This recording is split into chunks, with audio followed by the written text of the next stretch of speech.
மார்கழி மாதம் மூல நட்சத்திரமும் அமாவாசையும் இணைகிற நாளில் அஞ்சனை மைந்தனா அனுமன் அவதரிக்கிறார்.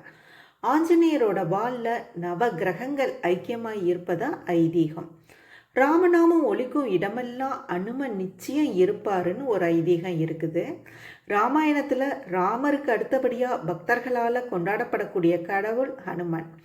இவர் அஞ்சனை மைந்தன், வாயுபுத்திரன், ராமபக்தன், ராமதூதன், சிரஞ்சீவி, மாருதி, ஆஞ்சநேயர், இப்படி பல பெயர்களில் அழைக்கப்படுகிறார். இவர் சிவபெருமானோட ருத்ர அம்சமாக கருதப்படுகிறார். ராமநாமத்தை சொல்றவங்களுக்கு உடனே ஆஞ்சநேயர் வந்து அருள் புரிந்து வாழ்வில் மகிழ்ச்சியமும் புண்ணியமும் சேர்ப்பார்.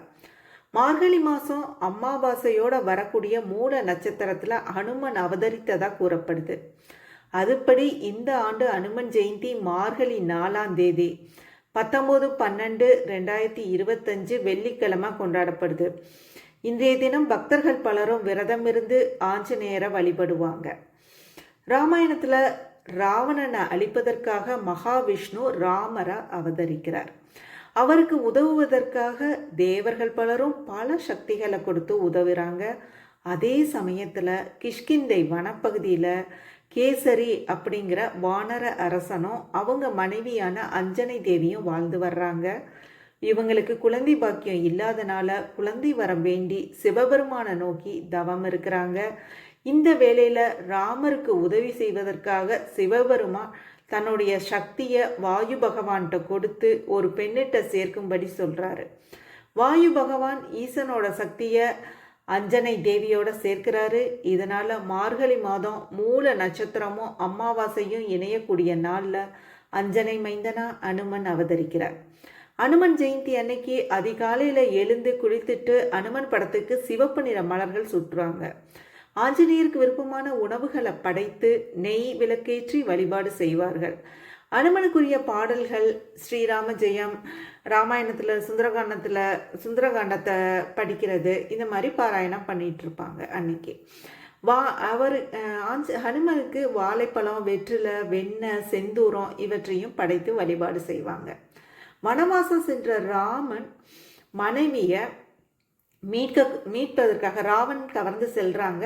அதை அடுத்து சீதையை மீட்கிற முயற்சியில் ராமனுக்கு சிறந்த சேவகனா ஹனுமன் இருக்கிறார். ராமனுக்காக சீதையிடம் தூது சென்று அவர் கொடுத்த கணையாளியை கொடுத்து சீதையோட மரணத்தை தடுக்கிறார்.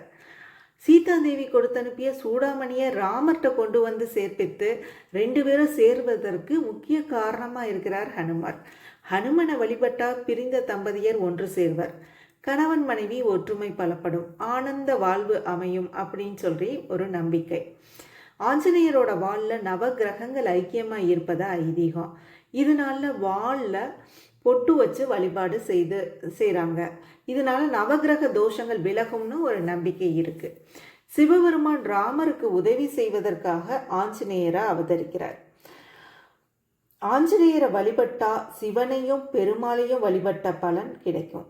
ஆஞ்சநேயர் ஜெயந்தி அன்னைக்கு ஆஞ்சநேயரை மனதார வழிபட்டா நினைத்த காரியம் நடக்கும், குடும்பத்தில் துன்பங்கள் விலகும், சகல மங்களங்கள் வந்து சேரும். ஓம் ஆஞ்சநேயாய வித்மகே ராமதூதாய தீமகி தன்னோ ஹனுமன் பிரசோதாயாத்.